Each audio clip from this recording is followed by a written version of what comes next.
What if I told you there are laws of wealth written by God Himself? Laws that no bank, no financial guru, and no influencer will ever tell you, because they don't even know they exist.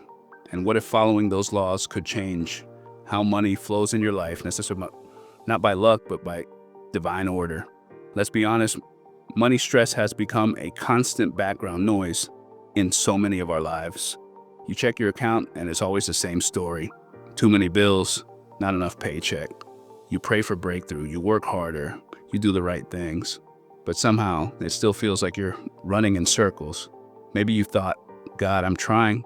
Why does it feel like I'm missing something? You're not lazy, you're not cursed. You're just living under a system that was never built for kingdom people. The world's system, banks, debt, endless hustle, teaches us to chase money, but God's system teaches us to attract provision through alignment. And that's the difference between being busy and being blessed.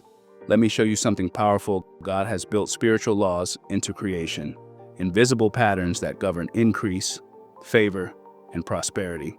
The same way gravity keeps planets in orbit, these divine wealth laws keep blessings in motion. When you align with them, things start to flow.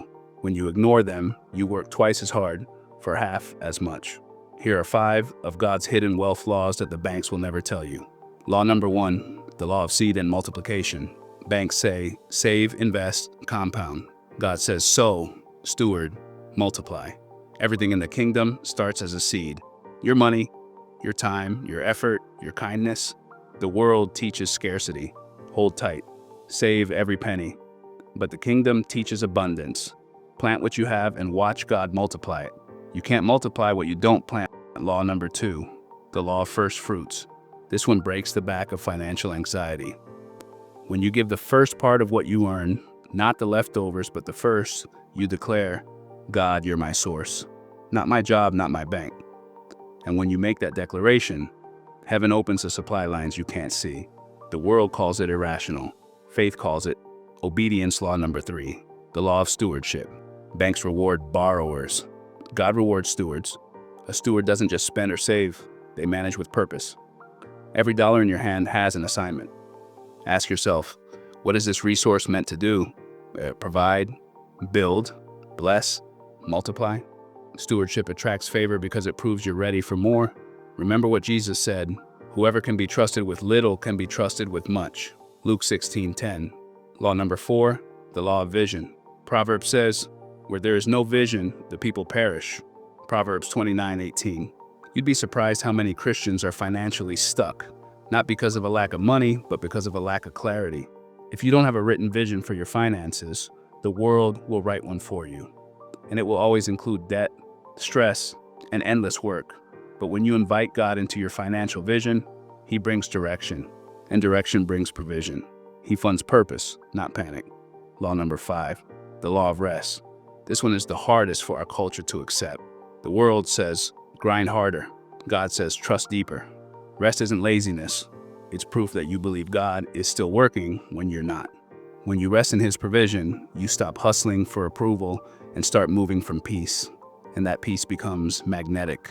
It draws wisdom, opportunities, and divine timing into your life. Let's bring it all home with this. Deuteronomy 8:18. But remember the Lord your God, for it is He who gives you the power to get wealth, that He may establish His covenant. That verse isn't about greed, it's about partnership. God doesn't just drop money into your lap.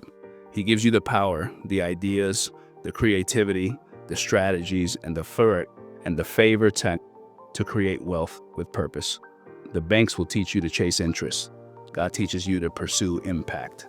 The world wants you rich to consume. God wants you wealthy to contribute. That's why kingdom wealth feels different. It's not just about accumulation, it's about assignment. Can I tell you something? You are not behind, you're not forgotten, you're not too late to live in alignment with these laws. The same God who multiplied a boy's lunch to feed thousands. The same God who filled Peter's empty nets overnight. The same God who turned a widow's little oil into overflow. That same God still moves through faith-filled obedience today. Maybe you've been living by the world's rules, and it's left you exhausted. But today you can choose a new economy, God's economy. You can say, Lord, teach me your ways of wealth. Show me how to sow, how to steward, how to rest in you. Because once you understand God's hidden wealth laws, you'll realize it was never about chasing money. It was about becoming the kind of person heaven can trust with it. If something in this message lit a fire in you, don't scroll away. Take one small action today that says, God, I trust you with my finances. It could be starting a giving habit. It could be writing your financial vision with prayer. It could be forgiving yourself for past mistakes and starting fresh. Whatever it is, do it now. And if this video spoke to you, share it with one friend who needs hope in their finances. Comment below. I'm choosing kingdom wealth over worldly wealth. Let's flood this comment section with faith. And if you want more videos that blend biblical wisdom with real-world money strategies, subscribe and join our Kingdom Wealth family. Because together, we're not just building wealth, we're building legacy.